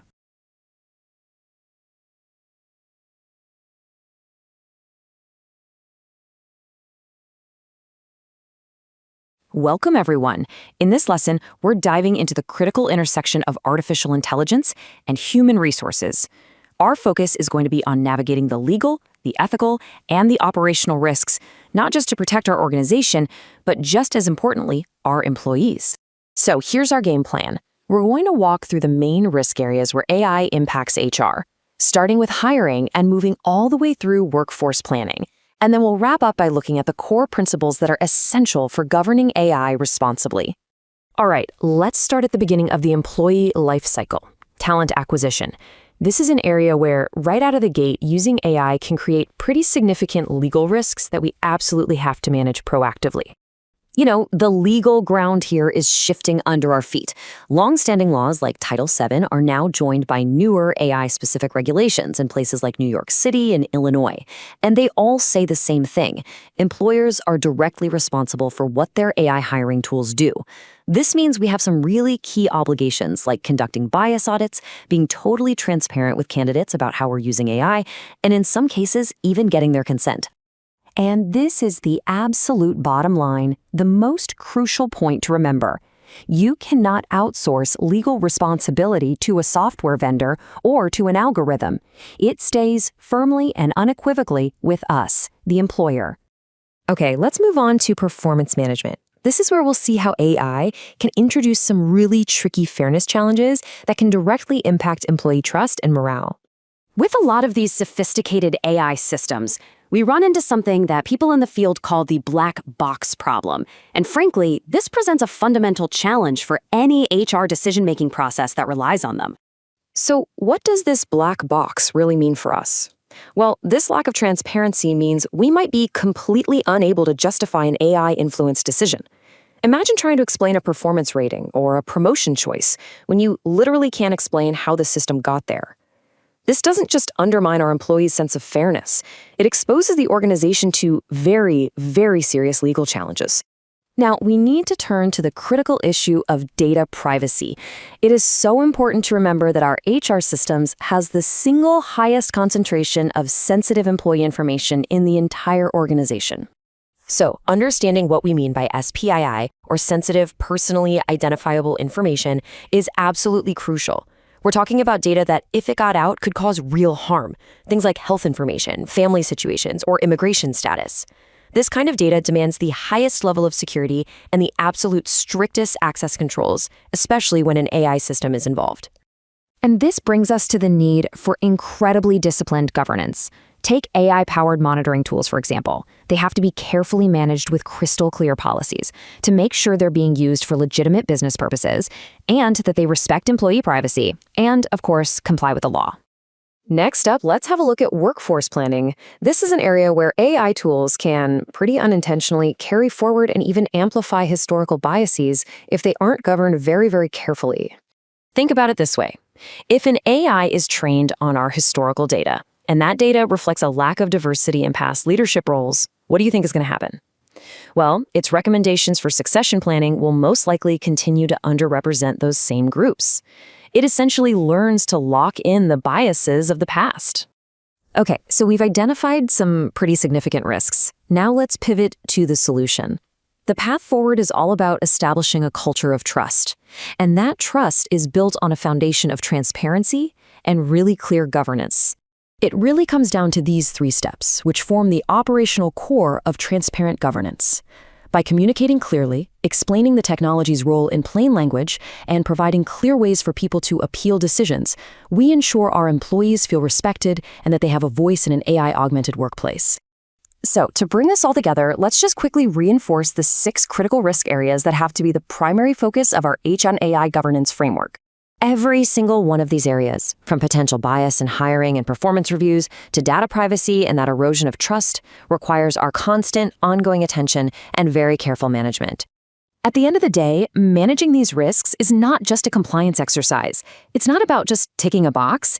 It is absolutely essential for maintaining a fair, transparent, and trusted work environment for everyone. Welcome to this lesson where we'll be focusing on the absolutely critical role our IT and technology department plays in AI governance. You see, as we continue to weave artificial intelligence into everything we do, IT's leadership is really the key to building a secure and responsible foundation for all that innovation. So, to support all this innovation safely, it's essential that we understand one thing right up front. AI introduces a whole new class of security challenges. And these aren't just small extensions of our traditional IT risks, oh no. They require a brand new strategic approach to how we think about governance and protection. In this lesson, we're going to cover 4 key areas. We'll start with the foundational security mindset. Then we'll move into how we integrate security into development, how we protect our most valuable AI assets, and finally, we'll touch on some of those emerging risks you might not see coming. All right, let's kick things off with the foundational principle that really governs all of AI security, and that's building a new architecture on the concept of zero trust. Now, zero trust isn't just a piece of technology you can buy, it's a strategic mindset. It basically means we no longer assume any access request is safe by default, even if it's coming from inside our own network. For AI, where all these systems and data points are so deeply connected, this principle of never trust, always verify is absolutely critical. So, how does this mindset look in practice? Well, it's implemented through several layers of technical controls. This means we're protecting our AI infrastructure at every single interaction point, from the API gateways handling requests all the way to the data pipelines that are feeding our models. Every step is verified. Okay, next up, let's see how this security-first mindset gets applied across the entire life cycle of an AI system, from the very first line of code to its deployment and beyond. The most crucial point here is that security is not some final checkbox you tick at the end. It's a process that's integrated into every single stage of development. Protection has to cover the entire system, from the moment we collect data all the way through to monitoring it after launch. This really ensures that security is a continuous part of the process, not just an afterthought. So with a secure lifecycle in place, our focus can then shift to protecting the really valuable assets that our AI systems create and depend on. I like to think of these as the crown jewels of our entire AI investment. We have to start treating our AI models with the same level of protection we give our most sensitive trade secrets. Think about it. They represent a massive investment and a huge competitive advantage, which of course makes them a very high-value target for any adversaries. Protecting this new form of intellectual property, well, it requires some pretty specialized controls. These go way beyond standard software protections. They're designed specifically to counter threats like someone trying to steal our models or reverse engineer how they work. And in that same vein, securing our AI workloads in the cloud requires a much more specialized approach than traditional IT security. We're dealing with all these unique components, right? Powerful GPU instances, massive data sets and object storage. Each of these demands its own tailored security posture to be truly effective. All right, finally, let's talk about some of the emerging risks. These are the ones that are often unseen, but can carry pretty significant security and compliance implications for the whole organization. First up is this idea of shadow AI. This is what happens when employees, often with the very best intentions, start using unapproved AI tools to do their jobs. The real danger here is that it creates these unmanaged security gaps and exposes our company data to systems that we just don't control. So what's IT's role here? It's not just to block these tools. It's much more about detecting their use, and even more importantly, guiding our employees towards safe, approved alternatives that meet their needs and our security standards. It's really a partnership between enablement and governance. Now, what happens when an AI-related incident actually occurs? Well, the investigation is fundamentally different. We're moving away from analyzing traditional logs, and now we're examining things like model states and prompt histories. The root cause might not be a simple system compromise. It could be something totally unique to AI, like data poisoning, where the training data itself was intentionally corrupted. This means we need entirely new forensic techniques. So, as we wrap up this lesson, the crucial takeaway is this. Securing AI is an ongoing integrated discipline. It connects our architecture, our development practices, our asset protection, and our governance into one continuous cycle. This is what ensures our technology remains a safe and incredibly powerful asset for the organization. Welcome. In this lesson, we're going to dive into securing our AI-driven operations. You see, as we rely more and more on artificial intelligence to power our supply chain, understanding its unique security risks isn't just a technical concern anymore. It's become a core requirement for ensuring our operational resilience, safety, and overall efficiency. All right, so here's our game plan for this lesson. We'll be covering 5 key areas.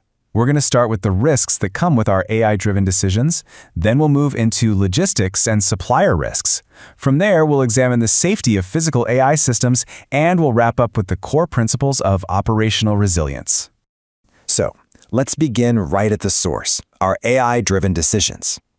We use AI for some really critical tasks, like forecasting and inventory management. But this also introduces a pretty significant risk, especially when the market, as we know it always does, inevitably changes. A primary risk we have to talk about is model drift. Here's the idea. An AI is trained on historical data, which is really just a snapshot of past conditions. But when the real world evolves, and it always does, that snapshot becomes obsolete. The model, though, it just keeps making predictions based on old assumptions, and its performance silently degrades over time. Now, model drift isn't some theoretical problem. It has very real, direct financial consequences. Think about it. Inaccurate forecasts can lead to costly over-inventory, or, on the flip side, stock shortages and missed sales opportunities. Either way you slice it, it results in an inefficient use of our capital. Next up, let's look at how these digital risks can actually translate into the physical world. A simple data error in our planning phase can have some pretty serious consequences for our logistics and transportation operations. And here's the critical point. In logistics, an AI failure isn't just a data error on a screen. It causes immediate, tangible disruption to our physical supply chain. It literally stops goods from moving. So if the AI systems that are optimizing our routes or our schedules get compromised, the effects are immediate. We'd be facing incorrect shipment routing, significant delays, and major disruptions to customer fulfillment. And in a worst-case scenario, it could even compromise the physical safety of our entire fleet.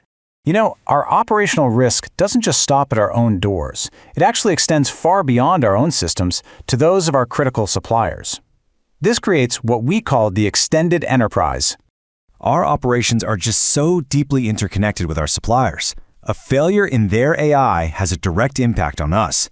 For instance, if their AI for quality control fails, we're the ones who receive defective parts. If their demand forecasting is off, they face stock shortages, which in turn delays our critical supplies. The bottom line is, their security posture is our security posture. So, to manage this risk, we absolutely must conduct rigorous due diligence. This means getting into the weeds, assessing our suppliers' AI governance, verifying their data privacy practices, and reviewing their model validation processes. We also have to confirm they have a robust incident response plan in place. And crucially, this can't just be a handshake deal. These requirements must be formalized in our contracts through very specific AI risk clauses. Okay, we've now arrived at one of the most critical frontiers of AI security. This is the point where AI is controlling physical machinery, and human safety becomes paramount. This is a point that is so essential to understand. In a manufacturing environment, AI security is physical safety. They are one and the same. When an AI controls robotic arms or assembly lines, its reliability is directly tied to the safety of our people and our facilities. The two simply cannot be separated. Recognizing this exact point, regulators are now classifying these systems as high risk. And this isn't just a label. It brings with it some very stringent legal obligations for risk management, for human oversight, and for system robustness. So for these high-risk systems, the core requirements are absolutely non-negotiable. First, we have to have redundant safety mechanisms that can take over if the AI fails. Second, we need clear, accessible emergency stop protocols. And, maybe most importantly, a human operator must always have the ability to take immediate control and override the system at any given moment. All right, finally, let's bring this all together. We're going to talk about the two foundational pillars of operational resilience. These are the controls that ensure we can withstand and recover from any AI-related disruption. Resilience really rests on two main pillars. First, there's operational data security. That's all about protecting our sensitive data, things like pricing and routes, from being stolen. And second, there's business continuity, which is all about having a solid plan to keep the business running, even if a critical AI system fails. Protecting our operational data is just vital. This kind of information, production schedules, supplier pricing, logistics routes, it's highly sensitive. If it were exposed, it could easily be used for industrial espionage or market manipulation. This means we need stringent access controls, encryption, and continuous monitoring to detect any threats. Now, to complement that data security, we need a robust business continuity plan. And this starts with identifying all of our AI-dependent workflows and any single points of failure. For each and every one, we have to develop and then test manual fallback procedures. This is what ensures that even if an AI system goes offline, our core operations can continue. By embedding these security and resilience principles directly into our processes, we can confidently leverage the awesome power of artificial intelligence to drive efficiency and innovation, all while responsibly managing its inherent risks and building a much more secure operational future. Welcome. In this lesson, we're diving into something pretty crucial, a real tension at the heart of AI innovation. We're talking about how to secure the very research and development environments that, let's be honest, create an organization's most valuable assets. So, here's how we're going to break it down. We'll look at 5 key areas. First, we'll talk about why R&D has its own unique set of risks. Then, we'll get into protecting your core intellectual property and securing the actual research environments. After that, we'll touch on external and ethical risks, and we'll wrap things up with a solid governance framework to tie it all together. All right, let's jump right in. First up, why are these AI research environments such a special case? You know, this unique mix of incredible value and, at the same time, serious vulnerability. Okay, so here's the fundamental paradox we really need to get our heads around. The very place where your organization creates its most amazing, groundbreaking AI, well, that's also the #1 target for intellectual property theft and other nasty threats. It's a classic case. Where you create the most value, you also create the most vulnerability. Okay, so with that in mind, let's start with the most obvious thing that's at risk. The core intellectual property your research teams are building day in and day out. And when we say IP, we're talking about way more than just lines of code. Think about it. It's the advanced models themselves, the unique data you use to train them, the brand new algorithms you've developed, even your special methods for feature engineering, which is just how you turn raw data into something useful for predictions. All of this stuff together, that's the engine of your competitive advantage. And you've absolutely got to protect it. Now, the threats, they really can come from anywhere. You've got the obvious stuff, like direct attacks on your code repositories or someone trying to reverse engineer your models. But then there's the insider threat, misuse, or even outright theft from within. And honestly, one of the biggest dangers is just accidental exposure. You know, someone unintentionally shares a little too much in an academic paper or an open source contribution, and poof, your secret sauce is out there. So what's the key takeaway here? Well, there's no magic bullet. A really solid defense has to have multiple layers. We're talking about strong specific access controls, using secure version control that lets you audit everything. Mandatory training on IP protection for everyone involved is a must. And critically, having a formal review process before anything gets published externally. Okay, so protecting the IP itself is one massive piece of the puzzle. But what about the place where it's all created? Let's talk about securing those fast-paced, always-changing research environments. And this is where we hit that classic conflict, right? Speed versus control. For AI research to work, you need to be able to move fast, to iterate quickly. But that very agility opens up a huge risk. When everyone's in a rush to experiment, it's just so easy for new models to get built that completely sidestep all the formal governance and security checks we're supposed to have. And that brings us to a really important idea, something we call shadow models. So what are they? Basically, they're the AI models that are living in the shadows of your official systems. They're unmanaged, they're untracked, Maybe they're being tested on real production data or even used informally. But the key thing is, they have never, ever been through a formal security validation. And that makes them a massive hidden risk. Just look at the contrast here. It's really night and day. On one side, you have your properly governed models. They're validated, secured, and tracked. And on the other, you have the shadow models, which are missing all of those controls. This really shows you where the real danger is. It's not the risk you can see and plan for. It's the high, totally unseen risk from the models you don't even know exist. So how do you fight back against shadow AI? Well, it all starts with securing the research environment itself. And this really comes down to getting the fundamentals right. I'm talking about securely managing all your credentials and secrets, keeping project environments isolated so they can't cross-contaminate, constantly scanning for vulnerabilities, and keeping detailed logs of all activity, and actually reviewing them. All right, so we've talked a lot about the internal environment. Now, let's shift our focus and look outward. Let's talk about the risks that come from the outside. Things like external dependencies and the ethical responsibilities that come with doing AI research. Let's be real. The open source community is absolutely essential for AI today. Nobody is building everything from scratch. But relying on it brings in some major supply chain risks. You really have to stay on top of things like malicious code hiding in third-party libraries, unpatched security holes, and really complex licensing requirements. And there's always that risk that your own team might accidentally leak some of your secret sauce into a public project. And it's the same story with collaboration. Working with universities or other companies can be a great way to speed up research, but it absolutely has to be governed by strict security rules. If you don't have those in place, valuable methods can get exposed, data can get mishandled, it's just a mess. Things like secure data sharing platforms and rock-solid NDAs, they're not optional, they're table stakes. And, this goes beyond just the technical security stuff. There's also a huge ethical duty here. This is really about corporate responsibility. It's about being honest about what your AI can and can't do. It's about having a plan for dual-use research. Technology that's built for good but could also be used for harm. And ultimately, it's about making sure the impact of your work actually lines up with your organization's core values. So, with all this complexity, how do you actually manage it all? That's what our final section is all about. We're going to lay out a structured framework that brings some much-needed discipline to the whole innovation process.